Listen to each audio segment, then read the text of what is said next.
It's the Full Court Press with Eric Frandsen and Jason Walker. Welcome back to the to the show that we're doing right now. Following the local teams, breaking down the biggest games with in-depth analysis and team interview. Join the show by calling into 435-752-1069 or text 435-339-0321. It's the Full Court Press. Sproles, ends up, yes! Caught! Touchdown! They did it!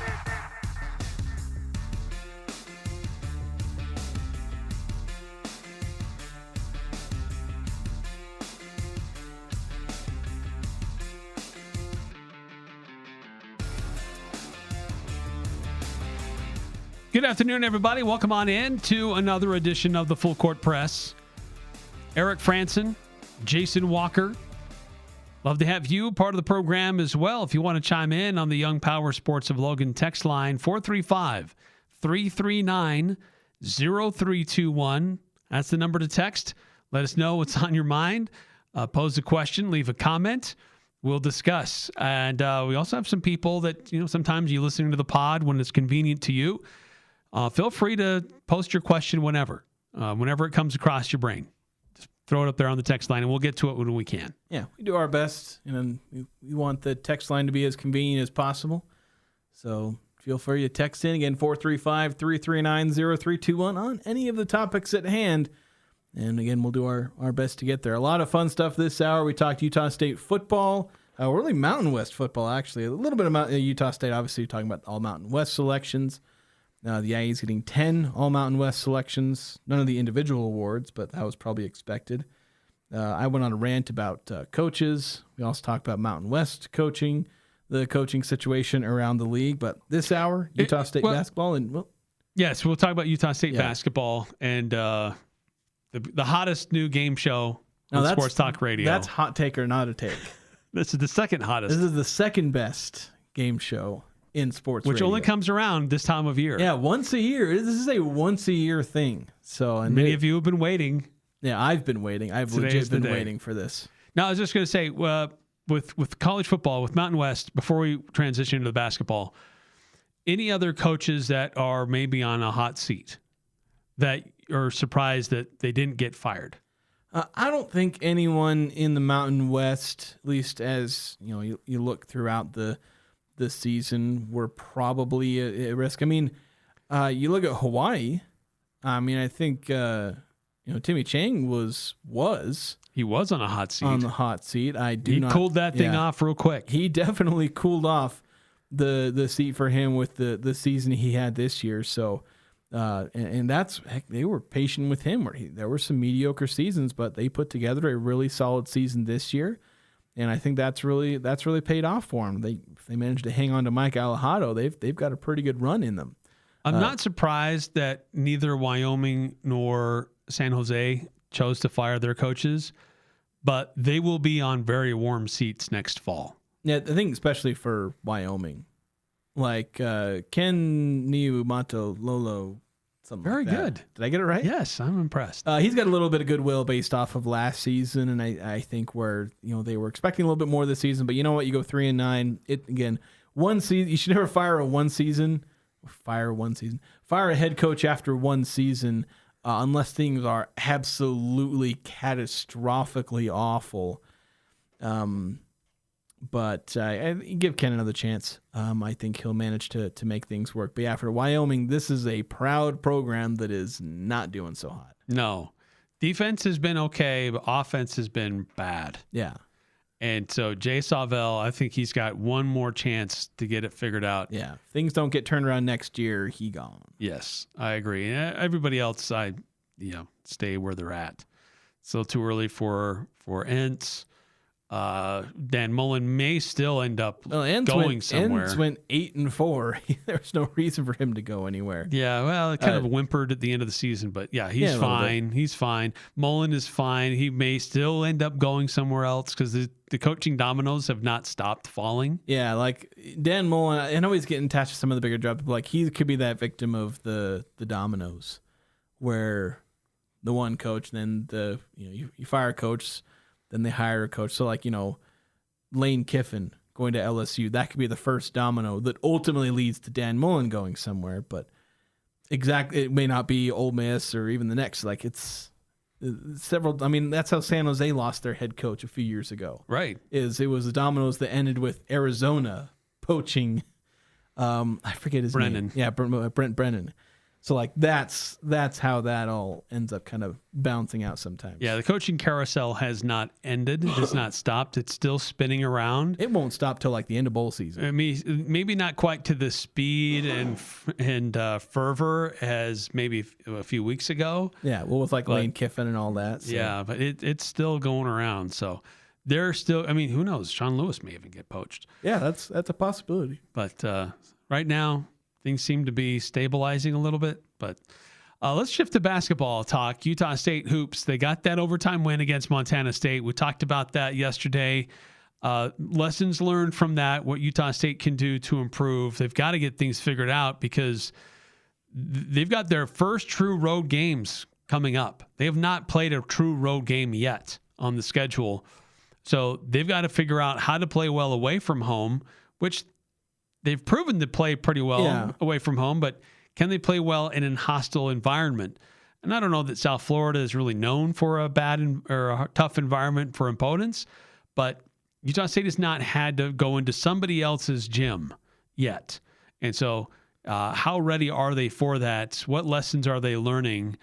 For Utah State to continue to be on top of the Mountain West, they can't have many other performances like they had on Saturday against Montana State. Yeah, well, they can afford it if it's against the right teams. Montana State was not the right team to have that performance against. But I would say, and I don't know if you meant it this way, but like saying they got to figure out this. Utah State doesn't got to figure out anything. They're 7-0. The thing about Utah State at this point is just consistency. They don't got to figure out how to win because they know how to play good. They know how to win. They have played elite in like at least 4 of their 7 games. And in one of the others, VCU, they were elite for like 60% of the game and then good enough for the other 40% to hang on to that win against VCU. They were not good in games against Weber State and Montana State. And you could sugarcoat it. I don't particularly care to. They were not great. Jerrod. Oh, I can't remember people's names, and then I think I've got it. But Calhoun, Coach Calhoun didn't sugarcoat it. He lit into his teams after those games, and perhaps deservedly so, considering they didn't play as good as they could. Some teams, that's as good as they can play. They can barely beat a Montana State or a Weber State. That's not as good as Utah State wants to be. And so if they want to be that better team, they got to keep playing better. But as you point out, they got to make sure they learn quickly how to win in a true road environment. Because, away from home, that's the best they've played all year. The best version of the Aggies has not appeared in the spectrum yet. No. Weber State, not the best. Montana State, not the best. Yeah, not the best. I mean, Westminster, it's a D2 team, though. So, like, the best version of the Aggies happened away from the spectrum. So, can they do it in an environment where they are definitely not welcome? We'll see. But South Florida is also going to be one of the best opponents they face in their entire non-conference. I think VCU is the best they've faced so far, but now they've got to face a close to as good as VCU team like with South Florida, and they're going to have to do it on South Florida's own home court. So that's a very important step for them. They're on the road already. I don't know exactly when they left today, but they left today to go to South Florida. Will not return to Utah until after they've taken on Charlotte on Sunday, because they're going to go out to Florida, then fly to Charlotte, I think on like Friday or Saturday or something like that, and then they'll play Charlotte on Sunday. So they're already on their way, but we met with Coach Calhoun and Mason Falslev on Monday prior to their practice that day and prior to heading out. So let's hear from Coach Calhoun what he had to say to the media. Some of it about Montana State, some of it looking forward to South Florida, who they'll play on Thursday. Alrighty. Well, I guess start with the net ratings came out today. I know you said you follow some of the metrics closely. Any thoughts on Utah State coming out? Yeah, I think we should be a little higher if we'd played a little better on Saturday. But, I like where we're at as far as the metrics. There's obviously a lot of room for improvement. I think that's the exciting part. But this will be a good test for us. I think anytime you go on the road in college athletics, you've got to be united. You've got to play great defense. You got to take care of the ball. So these two opportunities, I think, are really, really big for us. You mentioned playing defense and take care of the ball. Those are probably the two toughest challenges against South Florida. They turn teams over and they score a lot of points. Pace being a factor in that, but it seems like those are the two things you got to work on most against South Florida. Yeah, I think first of all, Coach Hodgson does a great job. The guy's a winner. He's climbed his way up the coaching ladder. Worked for, one of my favorite coaches in college basketball, Nate Oates. We've stole a lot of stuff from them guys over the years. So he was an assistant in Alabama, goes to Arkansas State, has two of the best years in school history, and rightfully so is at South Florida. So they've got a lot of firepower. They play extremely fast. They want to score in the first 10 seconds. They do a wonderful job. They got a good identity, and they've played a big-time schedule. They've played everybody in the country. Just kind of speaking of their schedule, about Oklahoma State and the VCU, just what have you seen from them against those kind of better programs? Yeah, I mean, just a few possessions away in some of those games, certainly in the Oklahoma State game. They're a team that can be very disruptive, right? As Jason said, they can get you to do things that you don't want to do. So you got to value the ball. You got to get into your offense. You got to be strong with the ball. Spacing is going to be critical in this game. They're going to play a lot of different coverages on the ball screen, do a ton of different things. So it's a team that you got to, really dissect, and it's hard to prepare for because they throw a lot of things at you. Looks like it's mainly the guards, 4 guards that are strong. Yeah, he likes 4-guard lineups, 2 very, very athletic bigs. They block shots, something that right now we like to get our shots blocked. We're, I think, now 305 in the country and getting our shots blocked. So we got to do a better job around the rim, right? Playing off 2 feet, using our pivots, but we're getting our shot blocked way too much. One of those bigs, I think Isaiah Nelson, if I'm saying his name right, or like 12 points, 9 rebounds, blocks. He's got 1.8 of those per game. I don't know if you've faced a big as good as him all year, at least as far as his numerical. He's very active, wiry, great athlete, great rim protector. If you go in there and don't play off 2 feet, he's going to block your shot. He's good in pick and roll coverage. He's aggressive, long arms.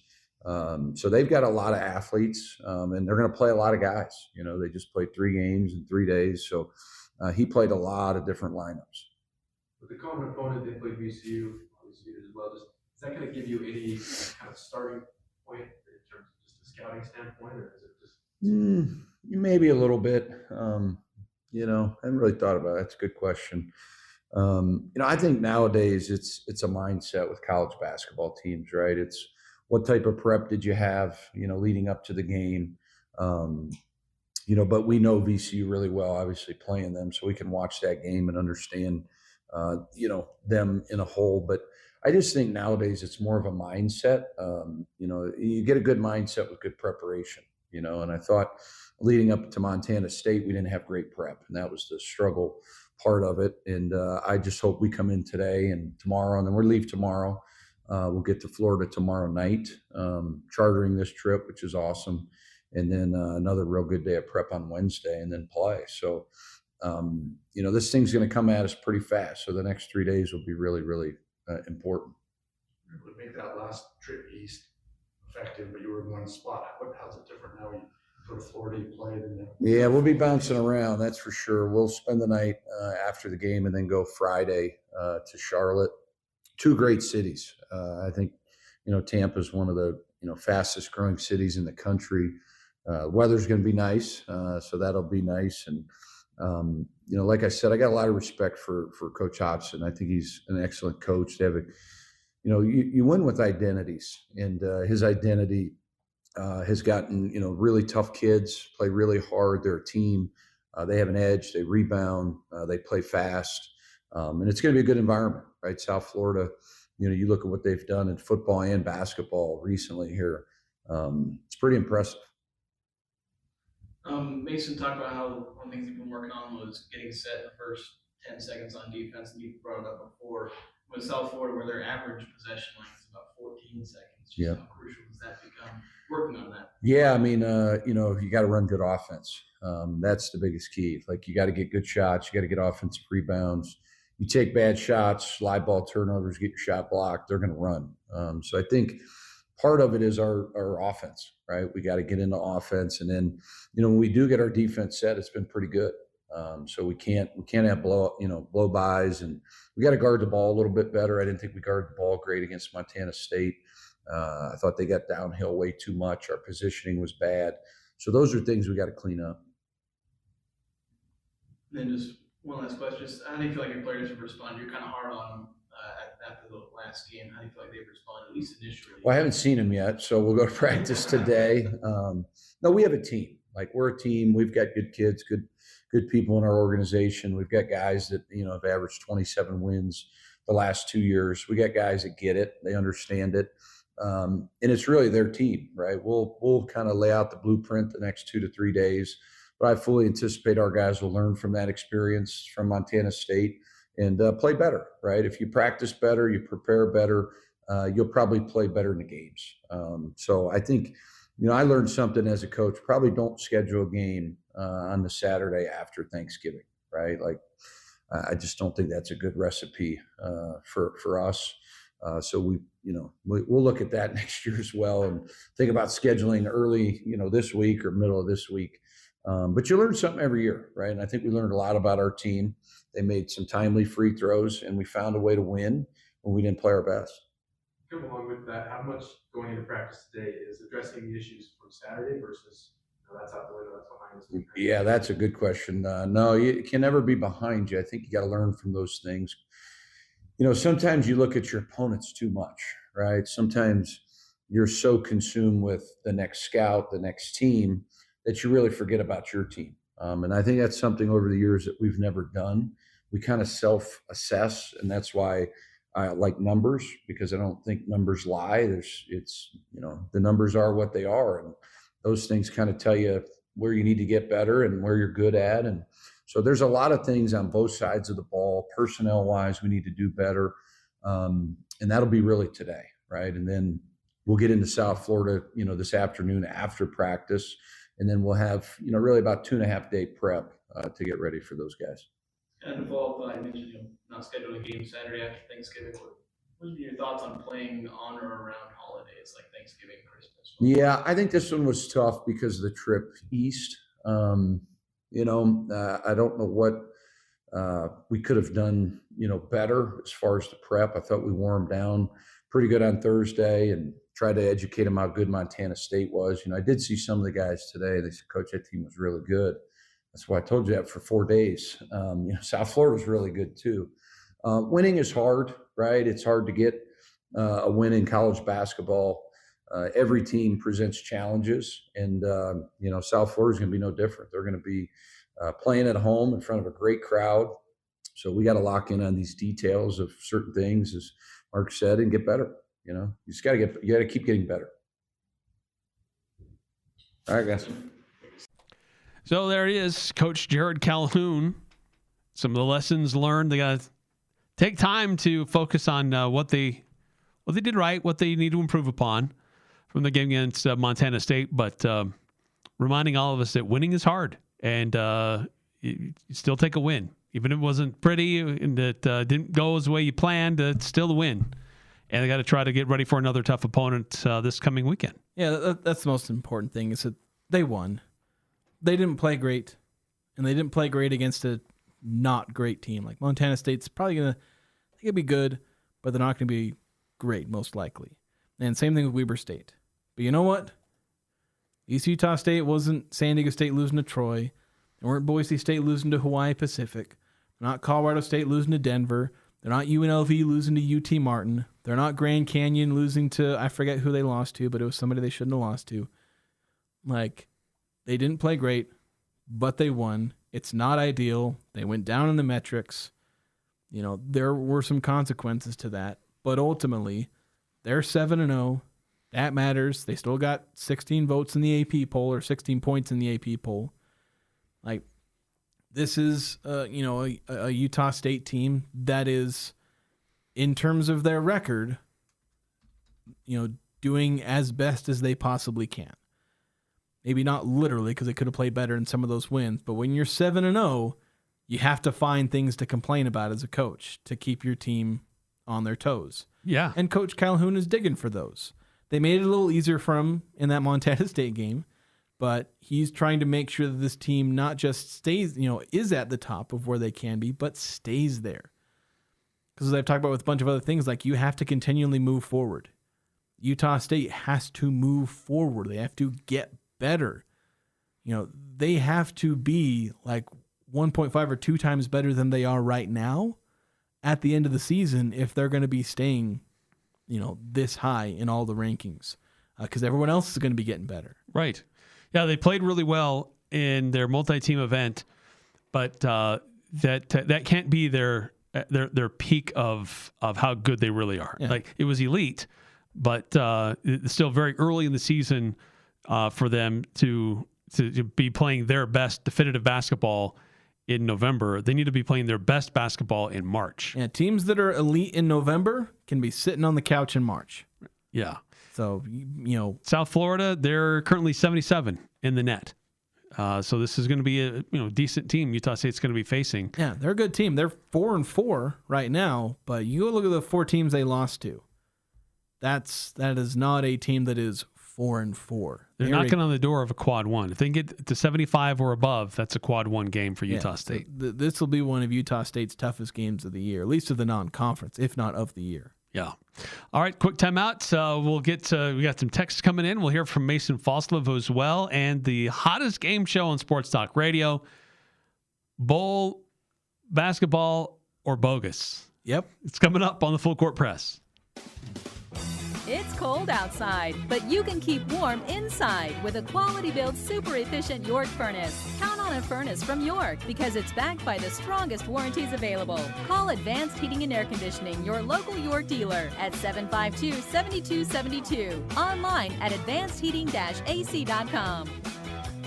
We're not comfortable until you are.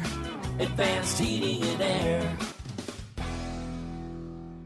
Hi, I'm Emily Peterson with Serenoni, and Black Friday is our biggest celebration of the year, and I want to personally thank this community for 19 years of support. We were born here in Logan, raised by Cache Valley families, and this community is the reason we're still here today. Our Black Friday sale is live. Save 25% off everything online and in-store. And check out our Black Friday daily deals for up to 35% off our already low prices. From babies to grandparents, there's a Serenoni blanket for everyone. Come shop our store on 10th West. Serenoni, born in Logan, loved everywhere. For the men and women who feed America and never ask for applause, West Motor Company salutes you. Thank you for raising the food that fills our tables, for your grit, your hard work. West Motor Company is proud to sell Ram and Ford trucks to help you do your job. So right now, farmers and ranchers can take an additional $500 off our lowest price. That's an extra $500 off every rebate, discount, and offer we can find. West Motor Company, 80 years strong and still driven to serve you. Old McDarrell has a farm, an appliance farm. With down-home country prices and big city selection. E-I-E-I-O. When you're looking for a friendly spot to drive a little and save a lot, hey, Old McDarrell has a farm, an appliance farm. No overhead, but lots of country charm. See Darrell's Appliance in beautiful downtown Benson.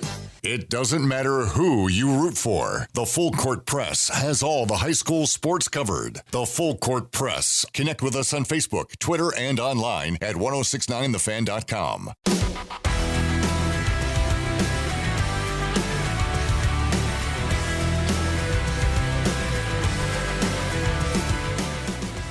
At Mountain Valley Heating and Air Conditioning, now is the time to feel the love and the savings. With current tax credits and government rebates, you save up to 40 and 50% on new heating and cooling systems. But call now. Rebates end this year. Call 435-557-4181. From residential tune-ups to commercial HVAC projects, Mountain Valley has you covered with highly trained and experienced technicians. Again, call 435-557-4181. So we heard from the coach, the head coach. Now let's hear from the mayor, Mason Falslev. Oh, it's not what's her face, or who won? Who actually won? Or we had the mayoral final election yet? For Logan City. For Logan, yes. Mark Anderson. Mark Anderson. That's what I thought. Going to be the new mayor. But before we hear from Mason, let's go to the text line 1623. Text again. I watched the men's basketball ending Saturday while at Disney World in Orlando, which got me thinking, am I the first person ever to watch a USU basketball game while in the Japanese tourist trap in Epcot? You might be. That's entirely possible. That's very specific. Here, text in. Maybe we can do this at the end of the show because we've got a few more things, including my favorite game show. Text in the weirdest place you've ever watched a sporting event. Yeah. And don't say the bathroom because most of us have already done that. Most obscure place where you've tuned in. Let's keep it specific to Aggies, though. Weirdest place you've watched an Aggie game. If you've tuned in to watch an Aggie game, could be on the radio, could be on an app on your phone, watching it on a device. Yeah, if you're like in the middle of nowhere or again Epcot or like on top of the Empire State Building while skydiving. if you've watched or listened to a game somewhere obscure, and again, the bathroom doesn't count because every one of us have probably done that. 435-339-0321. Think about that. Text it in while we listen to Mason Falslev talk about the Montana State game, the recap of that one. But also, what's the team mentality as they get ready to head out on a true road trip for Utah State this week? Mason Falslev, certainly one of the stars of the Utah State men's basketball program. His thoughts yesterday as he met with the media. You guys just want to jump in?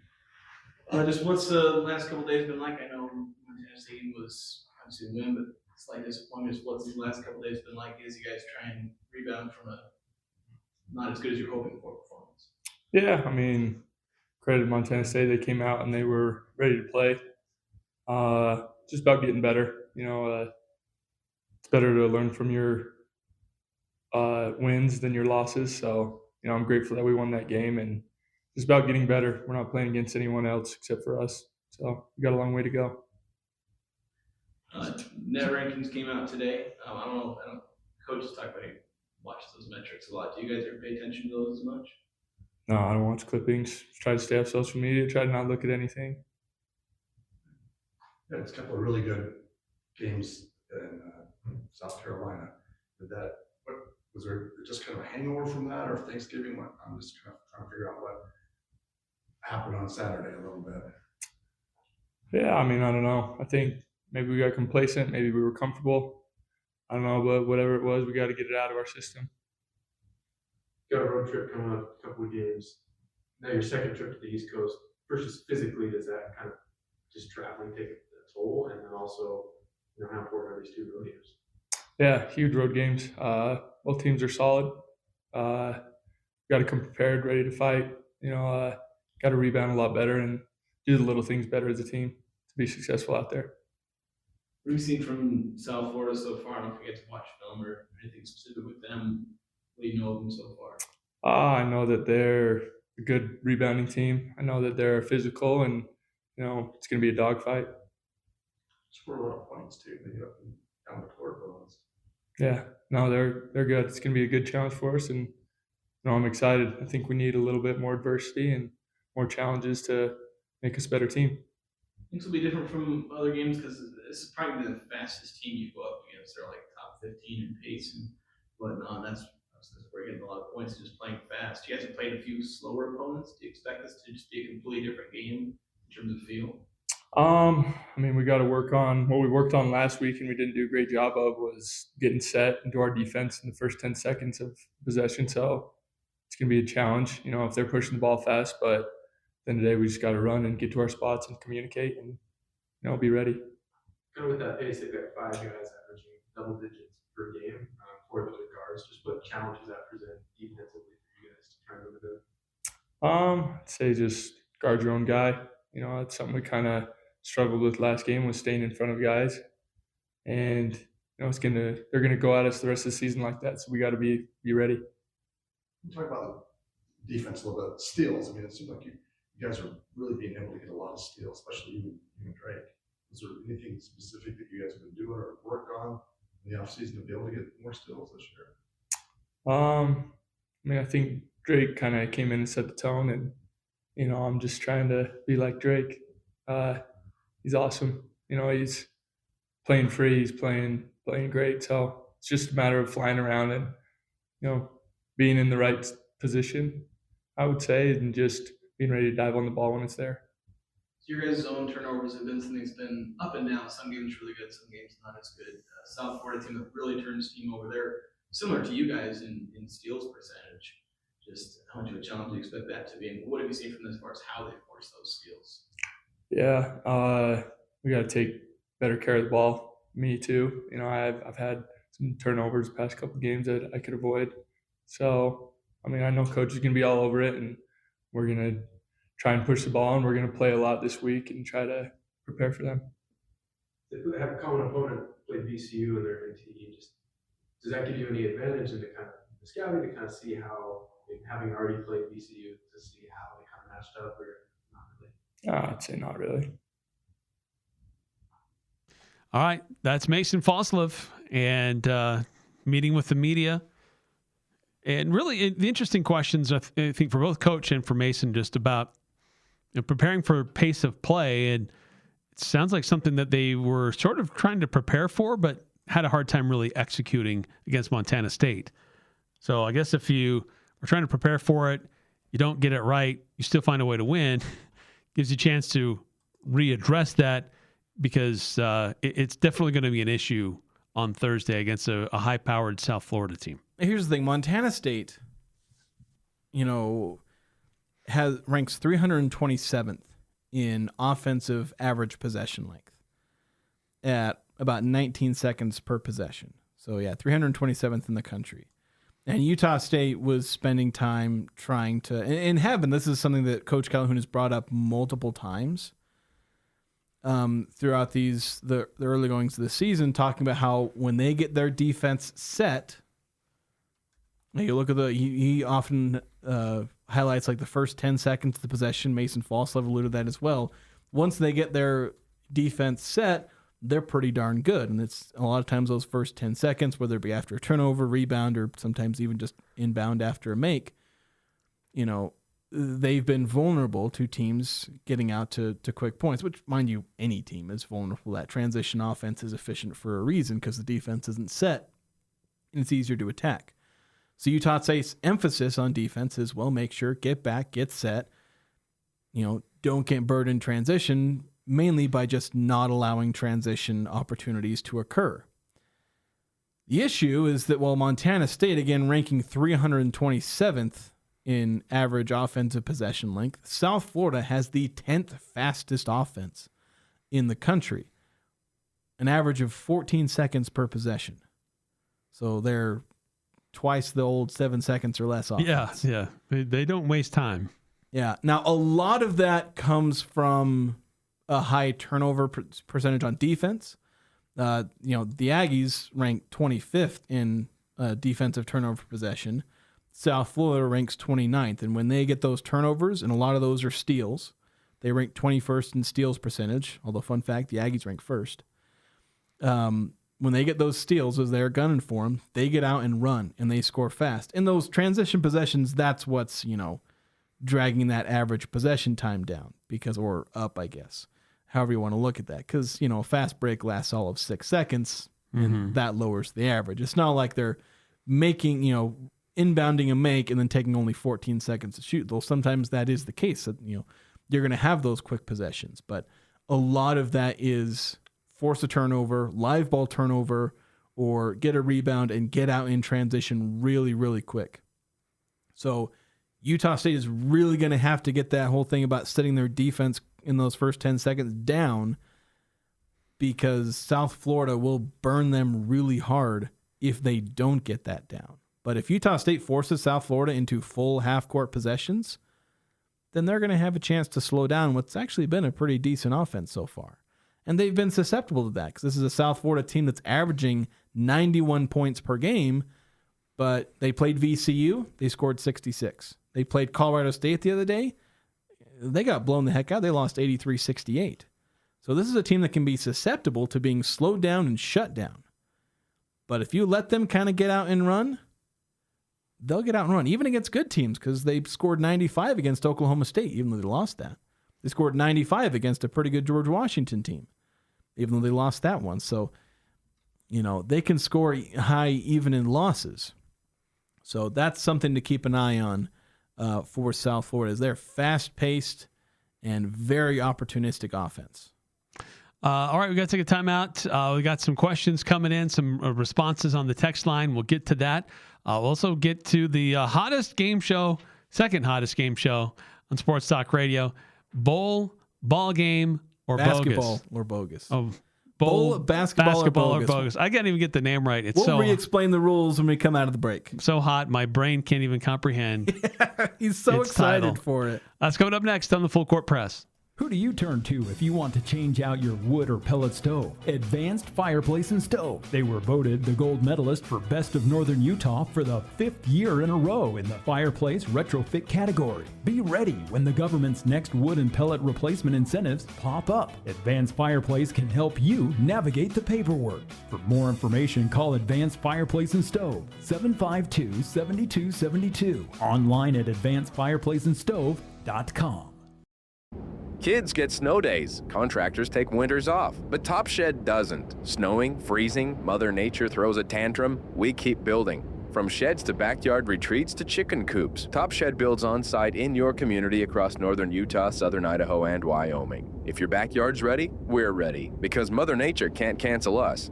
Top Shed, making sheds great again. Call 435-760-7766 or visit topshedusa.com. Ski season is coming, which means Season Ski Rentals. This is Mark at the Sportsman, where we have over 20 years of season ski rental experience. We rent to kids and adults. Come in to get season ski rentals for your entire family. We like to wait a little later in the fall because there is a chance your kids might grow out of their boots by the time ski season actually rolls around. You will get the right gear for your kids to ski this year at the Sportsman on Main Street in downtown Logan with tons of parking in the back.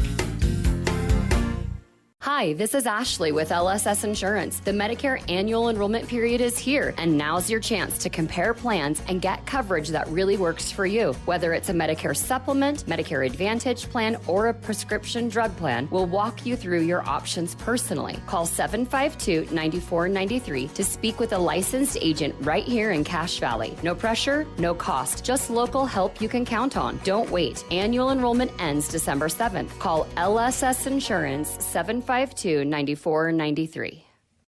Join the show by calling 435-752-1069 or text 435-339-0321. It's the Full Court Press with Eric Frandsen and Jason Walker.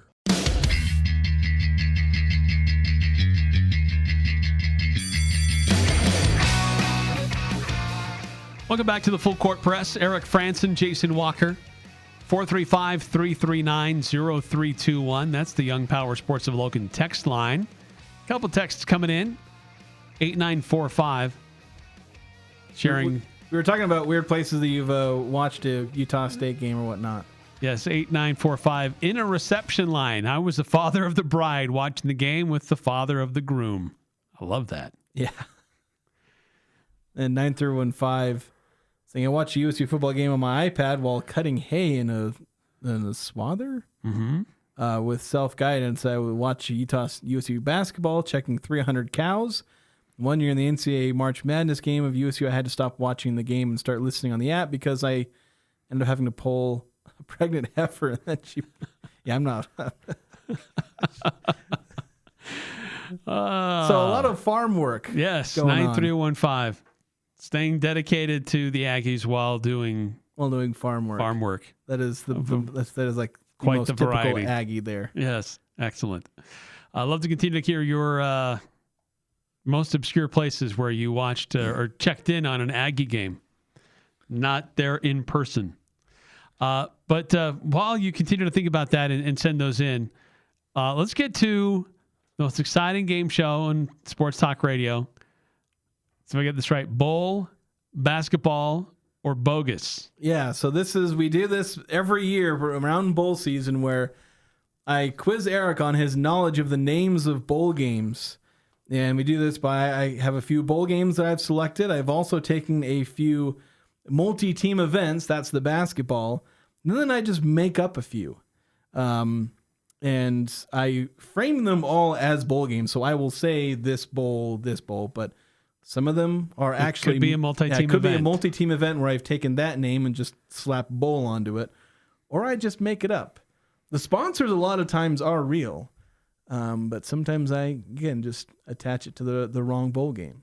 So okay, so we'll see how this goes. So let's start with this one. Let's go with an easy one. The Marriott Bowl. I think that's bogus. That is indeed bogus. I made that one up. That's going to be your easiest one of the day. Okay. Maybe. We'll see. I think you did pretty good at this last year. Next, let's go to the Kinder's Texas Bowl. Kinder's? Yeah, Kinder's Texas Bowl. That sounds a little too obscure to be a bowl. I'm going to say that's it's a multi-team event. That is not a multi-team event. That is an actual bowl game. It'll be played December 27th at NRG Stadium in Houston, Texas. What exactly is Kinder's? I have no clue. Isn't that like a Kinder Egg or something like that? I thought, this is on the list of bowl games. Okay. All right, next we have the Liberty Mutual Humanitarian Bowl. Well, there was a humanitarian bowl. But then it got changed. That used to be the one up in Idaho. I'm going to say that's bogus. You are exactly right. That is the former name of the famous Idaho Potato Bowl. So that is bogus. Okay. So there you go. I thought I might be able to trick you up there. Of course, since Utah State played in the Humanitarian Bowl, thought there was a chance that you'd get that one. You never know. Sometimes these get resurrected. Like Cheez-It used to be in Arizona, and now it's somewhere else. Yeah, I think it's a Citrus Bowl or something. Well, I can't remember. I don't know. The ESPN Events Bowl.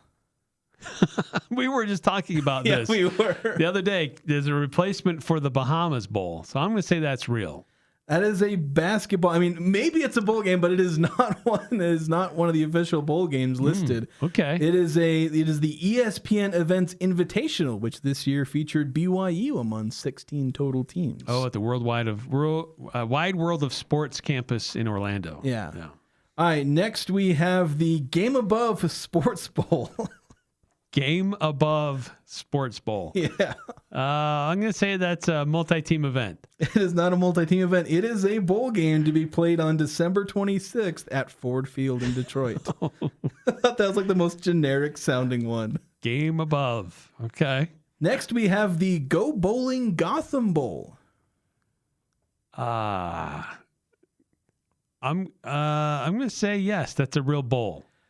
So it is bogus, but this is another one rooted in fact because it is a former bowl. It is one that Utah State played in 1961, though it has been defunct since 1963. Oh, it's been a while. Go Bowling is an actual sponsor, though, of a bowl game this year. I think it's a real sponsor, but I slapped it onto a fake bowl. Not for Gotham. No, not for Gotham. Next, we have the Acrisure Bowl. I think that's a multi-team event. It is indeed a multi-team event. It was played this year in Palm Desert, California. Included Grand Canyon and Utah. That's right. Okay. All right. Next, we have the Fort Myers, Florida Bowl. I was going to say that's basketball. It's a multi-team event. That is a multi-team event. The Fort Myers Tip-Off played in, where else? Fort Myers, Florida. It'd be weird if it was like in Jackson Hole, Wyoming. And then we have the Bush's Boca Raton Bowl of Beans. Bush's Boca Raton Bowl of Beans. I like the alliteration there. I don't think the of beans is really part of it, but I'm going to say that is a bowl. That is a bowl game, and it is as titled. It does include the beans. It does.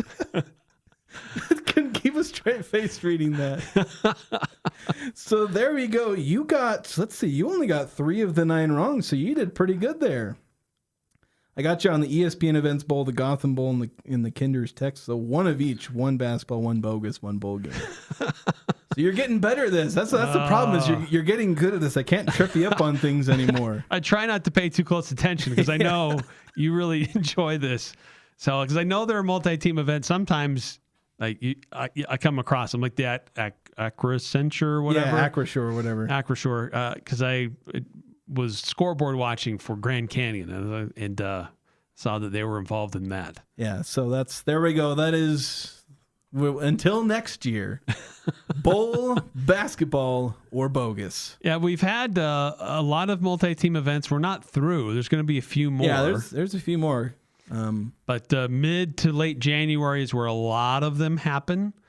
There's still a few more that are going to be mingled in there or dropped in here and there, but we've gotten through most of the multi-team events. Yeah.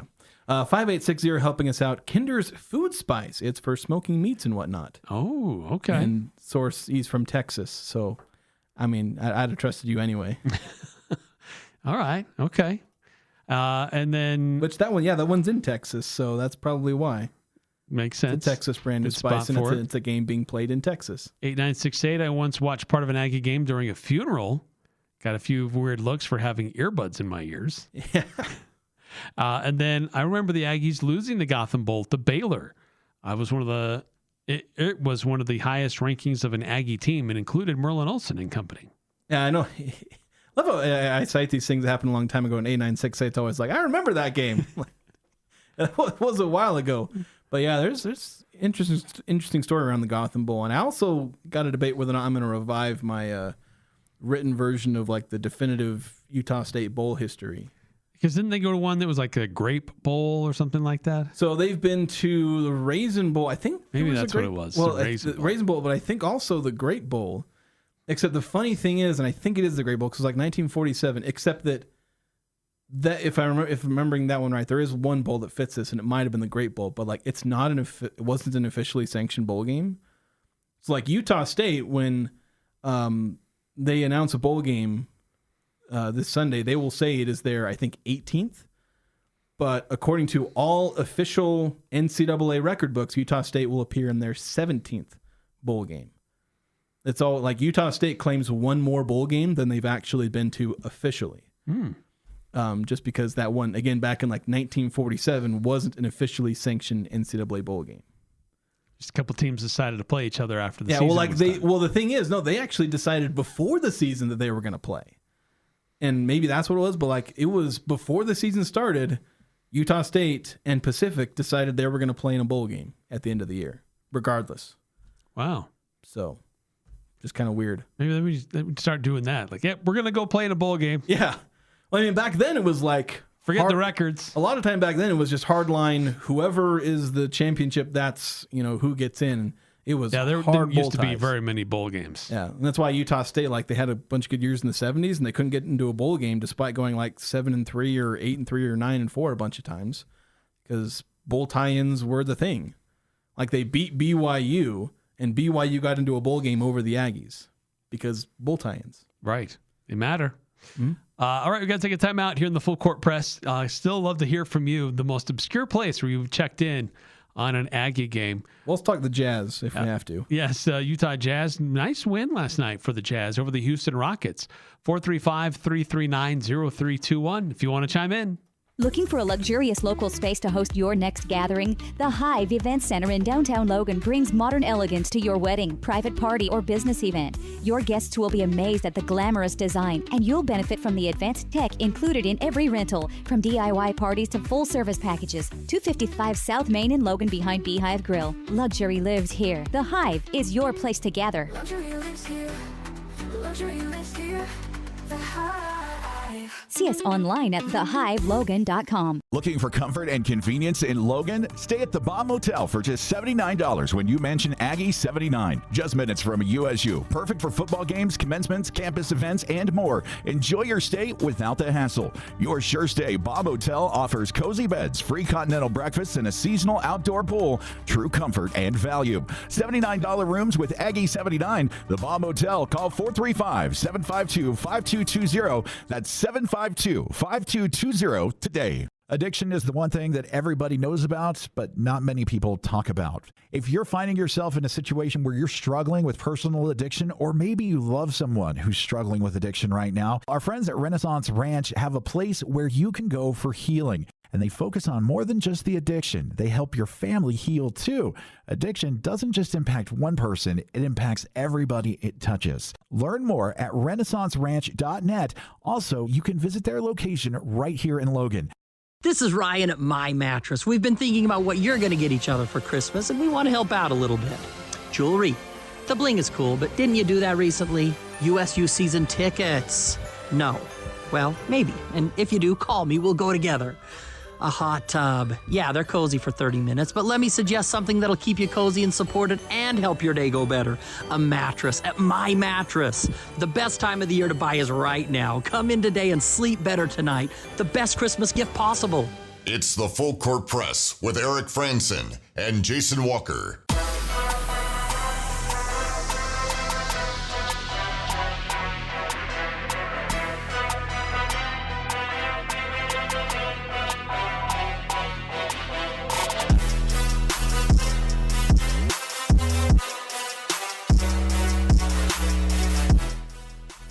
Latest college football playoff rankings are out, Jason. Yeah, I know there was also, I was looking at Twitter, I think it was Bud Elliott was basically, I think, predicting before the rankings came out that they were going to move Alabama above Notre Dame. I think that's how the rankings came out. Yep. Solely for the politics of what happens if Alabama loses in the SEC title game. Alabama barely beat Auburn, who's won 5 games. Auburn was fighting to be bowl eligible, and they didn't. But that game was close. And it's a rivalry game, so that's what happens. But Alabama moved up, I think, in the rankings after having a bad game. Of course, Utah won a close game, and they moved down. They fell 2 spots. Yeah, so it's Alabama moves up when they barely beat a non-bowl team. And who was the Utah beat? They were kind of fighting for their lives against for a minute. I suddenly forget. I can't remember. Yeah, it was Kansas. I mean, they ended up beating by 10. Yeah, they moved down a couple of spots, but Alabama beats Auburn 27-20. And yeah, I think they moved up. They moved up to 9. So, yeah, but again, it was all about the politics of what happens if they lose in the SEC title game to Georgia, I believe is the team they're playing. Texas 9-3, and they moved up 3 spots. They are ahead of both Vanderbilt and Utah with only 2 losses each. My favorite scenario, though, and people are keying in on this, is the possibility of the ACC not getting a team into the college football playoff. And essentially, the logic seems to be North Texas, I think North Texas and James Madison getting in, Tulane is the highest non-P4. But aren't they playing they're playing North Texas in the American title game? Tulane and North Texas will face each other. Yeah, so you imagine Tulane winning and then James Madison winning the Sun Belt, where they're 25th in the rankings, and then Duke, who's unranked, winning the ACC title game over, I believe, Virginia. So and you get the 5 highest. That's right, because Miami is the highest ranked, but they're not even going to play for their title. They won't be a conference champion. So the 5 highest conference champions get in. Yep. So does the ACC not get that? Because you'd have a team from the American and a team from the Sun Belt ranked higher than the ACC title winner. Virginia currently ranked 17th, Tulane 20th. Yeah.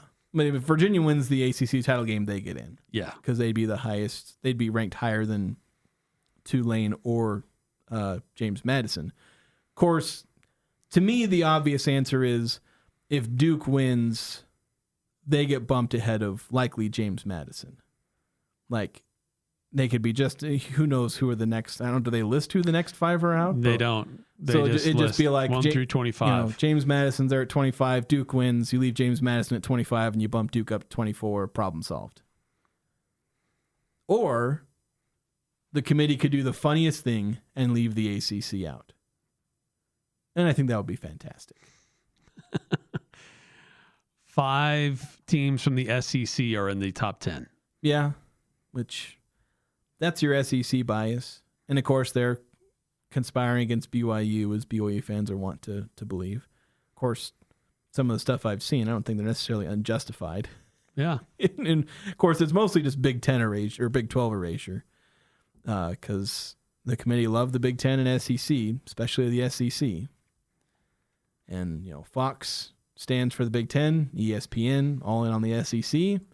And who's there for the Big 12 or the ACC? Nobody. Yeah. The CW. for the ACC. The media powerhouse that is the CW. Don't quite have that voice. Unless the Flash or Green Arrow were coming to help the ACC, then I don't think that's going to help much. 2122 texting in, most obscure Jazz game, having a portable radio at the Spectrum for a brother's high school graduation and hearing Stockton make a 3 to send the Jazz to the finals. There you go. I like graduation. Read 9952. They're saying, well, you're saying Boise at the Potato Bowl, I guess. Oh, skip that one. Obscure location, Boise at the Potato Bowl. Yeah, watching the Aggies. It just seems off to be in Boise to watch the Aggies. Yeah. That happens. And they're not taking on Boise State in the process. Yeah, that is weird. And it could happen. Of course, they've been to the Potato Bowl 5 times. And they could be a 6th this year. Who knows? It's very possible. It is possible. But, I mean, speaking of the Jazz, they were playing Houston the other day. That was a team that they had an absolute stinker against earlier this week, at least from what I was following along with how they've been doing much of the game. Because they played them, was it back-to-back days? They lost 129-101 on Sunday. They play them again yesterday, and, well, they end up winning that one, not as convincingly as Houston won the first of those matchups, but they get the win 133-125 over, a rising Rockets team. It's a team that made the win now move to get Kevin Durant. They've got rising stars like Alperen Sengun, Amen Thompson. Reed Shepherd's actually been having a pretty good year by all accounts I've been hearing. Mm-hmm. But the Jazz get the 8-point win. This is a game that I was watching late. And, of course, it was, once again, Lauri Markkanen and Keontae George leading the charge point-wise. Of course, Ace Bailey ended up having a decent game, too, and was closing the game as one of the starters. So, solid outing there. Yeah, really impressed with the growth and development of Keontae George. He has been fairly consistent throughout the season as a reliable playmaker for the Utah Jazz.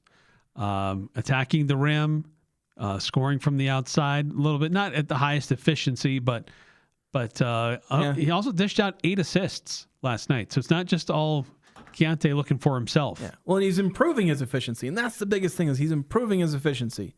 And I mean, 2 of 6 is not horrible, but it's 33%. You're going to have games like that. But 8 of 14 from the field, 10 of 12 from free throws. He had some clutch free throws down the line. Of course, my favorite play of his from that game was actually on defense, where he made a steal when the game was still pretty darn close. And I think they were only leading by 1 possession by 3 points. And Keontae George makes a wonderful read where he read I think it was Sengun who was driving to the rim, tried to kick out to the corner, and Keontae read it the whole way, jumped the pass, grabbed it, and then because of the NBA, there was a foul immediately after, and there was a bajillion free throws in this game. But he got to the free throw line, put the Jazz up by 5, and they end up sealing the game on free throws at that point. So, yeah, getting themselves a win, get to 7-13. It's not good for the tank, but I don't know. Do what the Dallas Mavericks did and trade Lauri Markkanen to LA, and you'll get the first overall pick. Yeah, they don't need to necessarily finish dead last. We saw that the NBA doesn't like that, so they will punish you, but still be in the mix. But I also really like the contributions from Kyle Filipowski. He's just somebody I really enjoy watching in a Jazz uniform and watching his growth. So good to see what the Jazz were doing. Nice win over the Houston Rockets, arguably one of the top teams in the NBA. Utah Jazz, every now and then, they'll get it together and play a good basketball game. And folks that went to that one or watched it on TV or listened here on The Fan, they were treated to a solid game. Anyway, that's going to do it for us tonight here in the Full Court Press. Have a great night. We got high school basketball coming up next hour with Skyview at Box Elder. You asked, begged, and even pleaded, and the heavens heard you. KLGN Logan, 106.9 FM, 1390 AM. The Fan.